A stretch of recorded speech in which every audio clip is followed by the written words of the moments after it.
Good afternoon and welcome back to the One Celtic Fans View. Make sure you give this video a thumbs up so we can reach as many Celtic supporters as possible. We want to try and get around about 400 thumbs up for this video.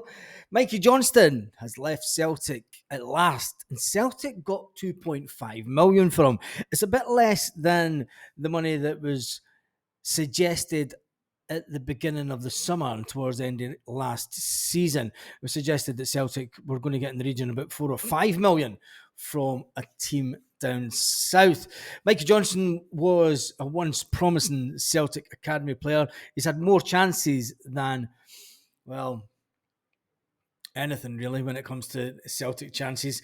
He did go out on loan last season and he had a fantastic time and he played some really good football, but he doesn't want to hang about at Celtic. He doesn't want to hang about and he doesn't want to just sit in the sidelines. And Brendan Rodgers, is, even though he likes him as a player, has agreed to sell him to Sheffield United. Yes. And what are Celtic are selling him to Sheffield United? Well, Celtic are currently in talks with Sheffield United to get the one and only Trusty from Sheffield United, the American defender.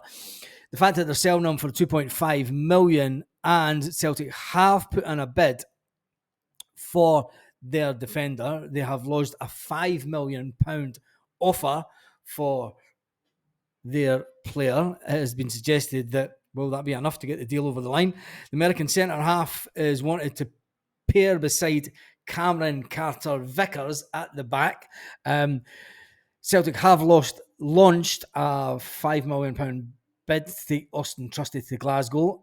As part of the deal, they're selling Mikey Johnson for 2.5 million to them. It's going to be interesting over the next 24 hours to see if this deal does come to fruition.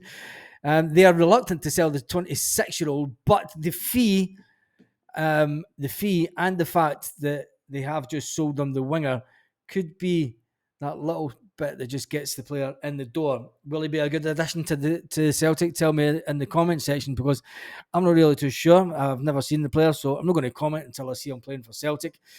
He's a bit more expensive than the two defenders we brought in last summer.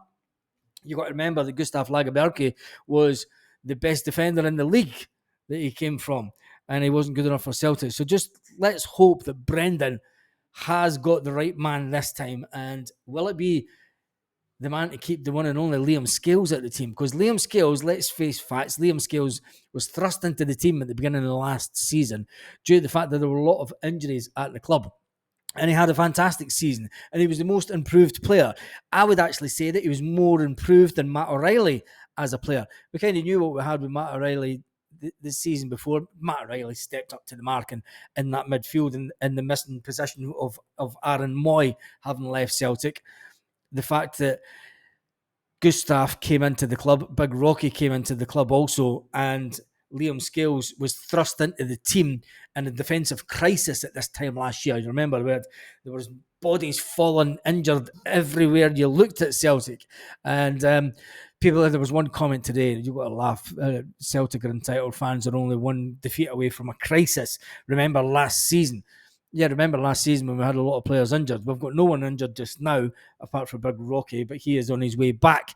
So, with that being said, there's a lot of other Celtic news kicking around this afternoon. Will there be a player officially announced by the time they go live at 8 p.m. tonight? We are going live at 8 p.m. Celtic part-time tonight.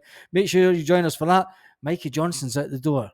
Is that a good thing or is it a bad thing? Tell me in the comments. And that note, have a fantastic day, Celtic fans all around the world.